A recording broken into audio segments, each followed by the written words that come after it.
Powered by the Inside the Birds podcast. Now, live from inside the Matt Black Kia Studios. This is Football at 4.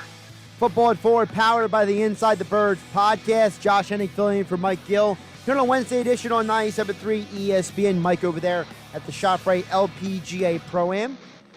But as usual, joining us every Wednesday, he is reliable. He is Geoff Mosher from the Inside the Birds podcast, joining us here as they broke down the film on the pod this morning. So we'll get into all of that with Geoff right now here on the Sport Bash on 97.3 ESPN. Geoff, good to see you. How you doing? Good to see you, too. Nice to talk to you, as always, Josh. By the way, if anyone hasn't said it, one of my favorite things is your new background setup. I think it's a very clean look. It's good for the branding, you know? Well, it's good for the branding, but it's also good for the fact that, you know, it's kind of got that color scheme where it's not like harsh on the eyes. Like, one of the things I hate about some of these YouTube people is that their backgrounds, like, you're trying to watch them, but their background's got so much going on. You're like, I'm getting dizzy over here. Yeah, no, I hear you. I'm not a big fan of the virtual screens either, where it looks like you're kind of like coming out of some vapors or something behind you because it's wavy. So I like this. This is good. No, it is definitely good. Geoff, I mentioned that this morning on the pod, you guys were starting to break down the film from all your sources. And, you know, after listening to Sirianni today, I have some concerns, man, because when I pair between what you guys said this morning on the podcast, talking about the problems that you guys saw from the play calling to what the quarterback did, and then Sirianni today saying stuff like, well, you know, we count the RPO as a run play, even if we don't run the ball. And I'm just like, you know, when he says stuff like that, it makes me concerned. How do you translate that stuff? Well, some of it is, and I give Nick credit for this. I mean, he probably explains things a little bit more than your average head coach, right? And I think what he was trying to get at, because he was specifically asked the question, by the way, it's not like he tried to come up with an excuse, but what he was trying to say, sort of in his defense, I guess, is that he didn't enter the game with the plan to just run the ball 3 times.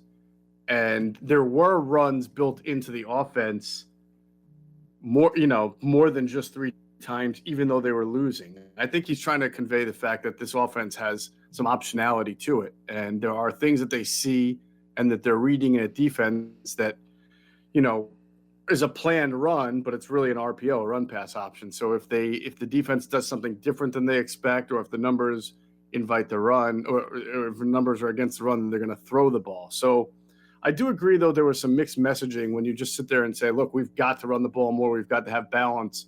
But then you start to talk about certain RPOs being considered runs. It didn't inspire a whole lot of confidence, I think, for the public to think that this couldn't happen again, theoretically.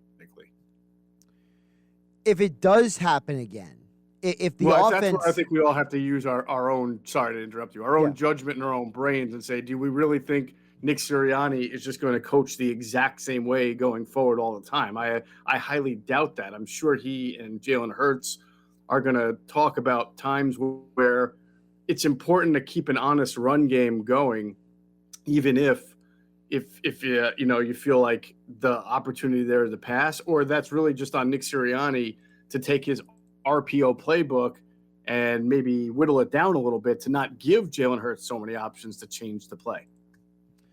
Okay, so let me change my question then, because I like what you just said there. It was very interesting, because you mentioned that how Sirianni and Hurts.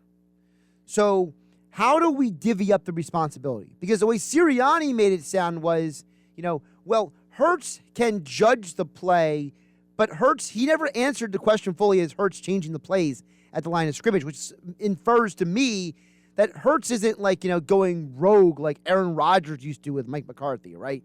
So yeah, how much do we place on the play caller and how much do we place on the quarterback, considering the quarterback has only started 7 games in the NFL, but the play caller has only had 3 games as a head coach / play caller? Well, it's sort of like asking if me and Mike Gill were to burn your house down, Josh, and Mike throws the gasoline on the house and I light the match. Is one of us more culpable than the other? You know, I mean, I don't want to kill Nick Sirianni because I think too much. Although, I mean, listen, he did a terrible job. But what I'm saying is philosophically, when you went into the year, what did most people say about the offense and Jalen Hurts is that he did so well as an RPO quarterback at Oklahoma that it would only make sense to build a heavy RPO offense around him this year, and that would be the best situation for him. So I can't crush Nick Sirianni for wanting to run a lot of RPOs, even though he didn't do that a lot in Indianapolis, because he's adjusting to the personnel that he has. Obviously, when you're in the game, you're going to have to make adjustments when things aren't going well. So that's on him. But to your point about Jalen Hurts, he clearly did not play a good game and clearly showed some of those signs of concern that you have with a guy coming out of college and then only starting a few games where you're not staying in the pocket, you're not letting the routes develop, you are looking to, flee at the first sign of danger. You know, the offensive line wasn't great, but it wasn't bad. It's not like he was under heavy pressure and heavy duress all game.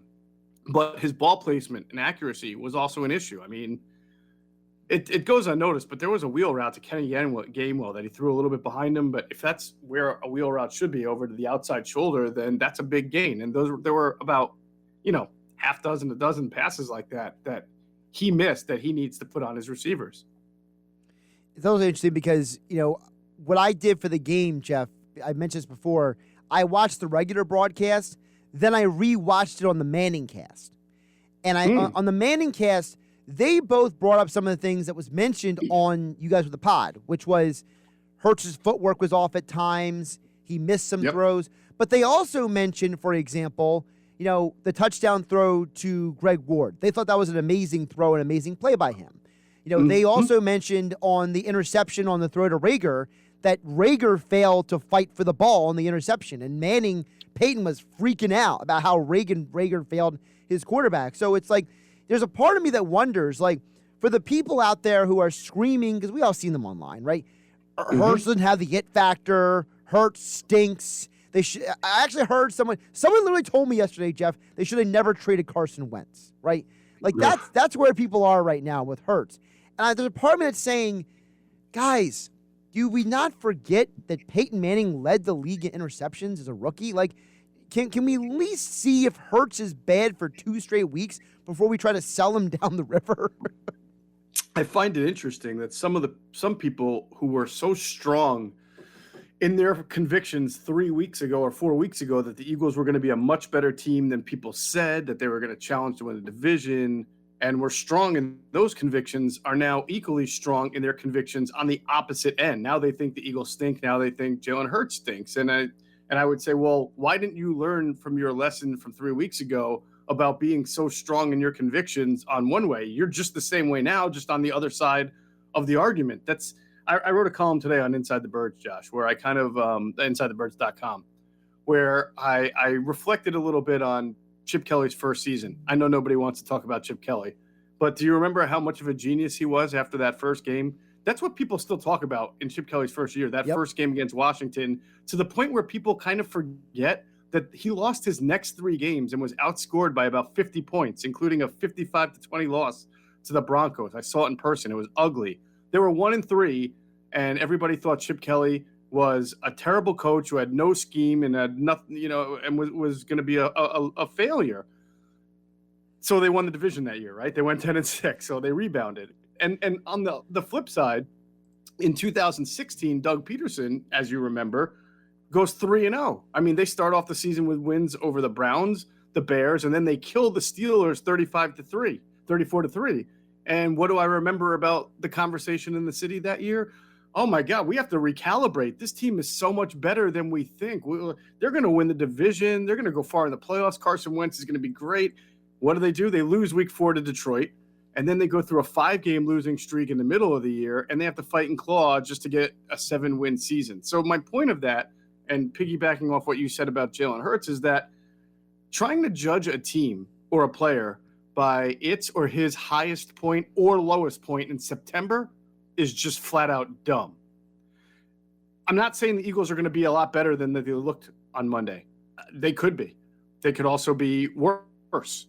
I don't know. That's the point, is that this is supposed to be a transition year where you wait and see what the team is. If you were in the camp that you thought the Eagles were going to win 11 or 12 games, that's on you. Not you, Josh, but I'm saying, like, there was nothing about the Eagles offseason coming off the tumult of last year that said that this team was going to be really, really good and not have growing pains. So now they're having growing pains, and that's to be expected. And if you didn't expect that, to me, that's on you, the fan or the media member or wherever, instead of having a realistic approach to this thing. Geoff Mosher, Football at 4, powered by the Inside the Birds podcast, at Geoff Mosher NFL on Twitter. The latest edition of the Inside the Birds podcast dropped this morning. Tomorrow will be Q&A, and then Friday, Jeff and Adam will preview Sunday's game. And, of course, check out InsideTheBirds.com for, as Jeff mentioned, his latest he wrote over there on the website. Jeff, I want to flip to the other thing that Sirianni said to the media today that was very eye-opening to me, because I wrote earlier this week, I said there were 3 people to blame for the Eagles game yesterday. I said it was Sirianni, Gannon, and Lurie. Those were my big 3. And then today, when Sirianni was asked by the media, prompted, as you mentioned earlier, he's being prompted with these questions about Jeffrey Lurie, he's like, oh, we talked throughout the week. He's at practice almost every day. That was a little eye-opening, because now there's a part of me that wonders if what is going on the field, how much that is being influenced by the owner, who, remember, emotional intelligence. I want to be 5 years ahead of being 5 years ahead. I want offensive innovation. You know, how much are we maybe concerned that maybe Jeffrey Lurie now is even more involved than we even thought before in this young coach's working situation? Well, nothing over the last 3 weeks or what Nick Sirianni said today has concerned me any more than I may have been concerned in the offseason of the many things that Adam and Nat Kaplan and I were reporting about Jeffrey Lurie's influence on this team. I don't think anything's changed, because I've seen Jeffrey Lurie at practice not only this year but several times, and I've been covering the team for a while. I mean, it's not uncommon to see Jeffrey Lurie on the sidelines at practice. So that's not a change or a deviation in what he's done. It's not something because Nick Sirianni is now coaching and he gets the chance to be like, the Mr. Burns puppet there.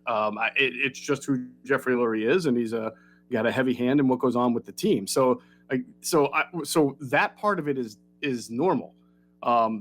The bigger picture part is, yes, that he does have that kind of an involvement with this team, and I think we've detailed on Inside the Birds before what that has meant for this team's daily operations, its draft picks, its culture inside the building. And some people will tell you that it's not. There are many people who tell you he's a great owner, and because he does X, Y, and Z. It's kind of like the Howie thing. People will tell you Howie's a great GM because he does X, Y, and Z really well. And then they'll tell you the same thing with Jeffrey, that, yeah, maybe he's got some flaws. Maybe he's a little heavy-handed here, or maybe, he's going down a road that he shouldn't have gone, that he wouldn't have done 10 years ago. But this is the reality of the situation and the Eagles, and it's stuff that Adam and I have detailed pretty routinely on Inside the Birds. And unfortunately for everybody else, there's no changing that. He's the owner. The owner doesn't fire the owner. No, he doesn't. But someone asked the question earlier, and I'll portray it to you. And I don't think we actually have an answer to this question, but I figured I'd ask you. Someone texted in the show earlier and said, did Lurie hire Sirianni because he looks around the league and sees McVay and LaFleur and Kyle Shanahan and Cliff Kingsbury and says, I want my young guy?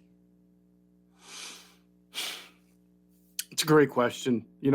Jeffrey hasn't spoken a whole lot at length since hiring Nick Sirianni. I do believe Jeffrey prides himself on trying to find that diamond in the rough, that Andy Reid that he was able to mine from when nobody thought about anything about Andy. He went the bigger name route with Chip Kelly and it didn't work. Not that has dissuaded him from the process. I think if Lincoln Riley were interested in taking the Eagles job, he'd be the head coach by now. But that didn't work out in the offseason. So I do think Jeffrey has a different set of criteria, like something only that's internal, of feel and a vibe on his head coaching candidates that is probably unique to him and that you wouldn't find in a lot of other owners. I don't know that he hired Nick Sirianni thinking this is my puppet, but I do think that, I imagine, just knowing Jeffrey, that he thought he was getting someone who was innovative, ahead of the time, and I would pay right now a lot of money to wonder what Jeffrey Lurie is thinking when Nick Sirianni is sitting in front of the press with a microphone saying, we don't really run motion just to run motion. We only do it if there's a distinct advantage to it. While, almost, you got 60% of the league now doing motion literally just for the sake of throwing some eye candy at the defense. And the data is showing that it actually works when you do that. Geoff Mosher joining us here, Football at 4, powered by the Inside the Birds podcast at Geoff Mosher NFL on Twitter. Jeff, let's get to some of the stuff on the field. Sua Opeta promoted to the active roster today with Seumalo going down. Sirianni was non-committal to who is potentially starting at the guard positions. So, how do you think Opeta factors into that decision for this Sunday's game? Well, they need depth, Josh. I mean, they've got, I would assume that Nate Herbig is going to fill a spot. He's either going to play right guard and they're going to move Dickerson to left guard, or they're going to say, we just put Dickerson at right guard. We don't want to mess around with him too much. We'll play Herbig at left guard in place of Seumalo. We'll see. But you have to understand, Brandon Brooks is expected to come back. And when Brandon Brooks is coming back, he's going to play right guard. And so that's going to eventually move Landon Dickerson to left guard anyway. So either you get ahead of the process now, or you kind of just prolong the inevitable and play Herbig there for now.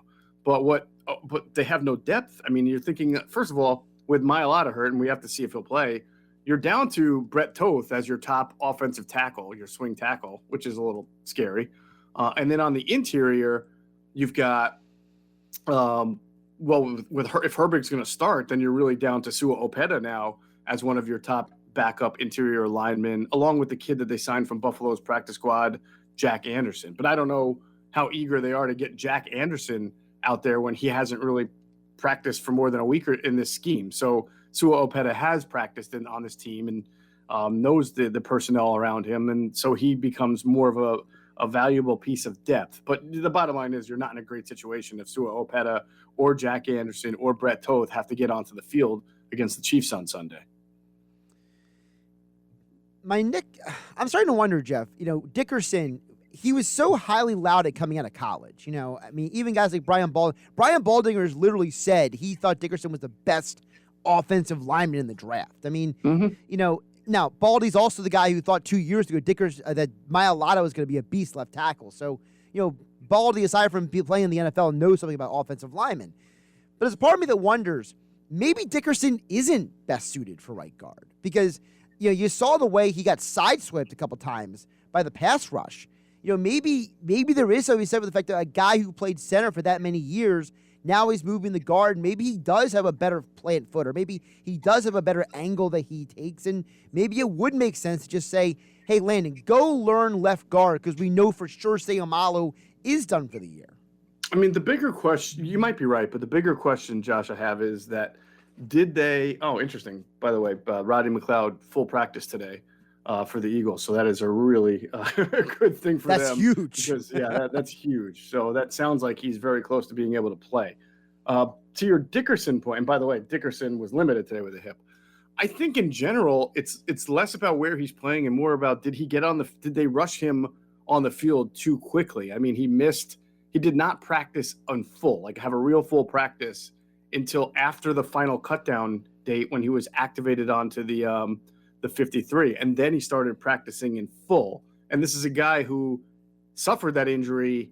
I think the SEC championship game was this year, correct? It was in January, yes. Was it not? Mm-hmm. Right. So think about that. Rodney McLeod tore his ACL in the winter last year, and he's just now practicing this week for the first time in full. And Dickerson's already played in 2 games. To me, it sort of looks like he's rusty, and it doesn't help that they're passing the ball 80% of the time. So instead of doing what he does best, which is road grade, he's sitting there taking vertical set after vertical set after vertical set. And you do that enough and you're a rookie and you're seeing things for the first time at the NFL level and you haven't really practiced like the rest of your teammates have all since the start of training camp, I think it's reasonable to expect you're going to be a little bit rusty. And I just wonder if maybe the smarter decision would have been to go with Herbig off the bat until Dickerson had his legs underneath him more. Jeff, one more for you if I let you go. One of the guys you guys mentioned also in the podcast this morning, speaking of the offensive line, Jack Driscoll. Now, obviously, his practice window has been activated. Doesn't mean he's going to play this week or anytime soon, but whenever he is activated, I'm assuming, because I believe he's their best backup offensive lineman. So whatever his role is, that maybe something to keep in mind as well. Is he something that the audience needs to say, hey, when Driscoll is active, does he maybe start getting into the starting lineup instead of any of the guys we mentioned, Herbig, Dickerson, Opeta? Yeah, I would think, just based on how I know Jeff Stoutland feels about Jack Driscoll, and you saw last year he started right tackle in the season opener when Lane Johnson couldn't go as a rookie. They like Jack Driscoll a lot. They felt year one he was better suited to play right tackle. They felt that in order to play interior, he has the athleticism to be a good interior guard who can pull and trap and do all sorts of athletic things, but they wanted him to put on the weight and the muscle to be able to kind of, grind with the big bodies there at defensive tackle, which he did this offseason. Of course, he got hurt there with the pec, but I believe that if he were completely fully healthy, he might have been in before Landon Dickerson, but he would definitely be in before Nate Herbig would be. So they really need him back. They need the depth, and it's better for them, in my opinion. We'll see. I mean, there's not, Jack Driscoll's a young player too, but I think it's better for them to have Driscoll filling in for Seumalo and Herbig as that top backup interior offensive lineman, then vice versa. He's Geoff Mosher. Follow him on Twitter at Geoff Mosher NFL, InsideTheBirds.com. Subscribe the Inside the Birds podcast. The latest on the film study on today's podcast tomorrow, Quentin Michael, Jason Avant. And then Friday on the pod, Adam and Jeff get more into the preview of this Sunday's game versus the Chiefs. Jeff will be back on Monday to recap the game with Mike Gill. Adam Kaplan on tomorrow's edition of Football at 4, powered by the Inside the Birds podcast. Jeff, great stuff today. We'll catch up soon. All right, Josh. Have a great one. Josh Hennick filling in for Mike Gill here on the Sports Bash on 97.3 ESPN and Football at 4 is being brought to you by Caesars Entertainment Group at Atlantic City. Come experience the ultimate sports destinations all season long at the Wild Wild West, Tropicana, and Harrah's Resort, Atlantic City. Book your game day experience today at Caesars.com.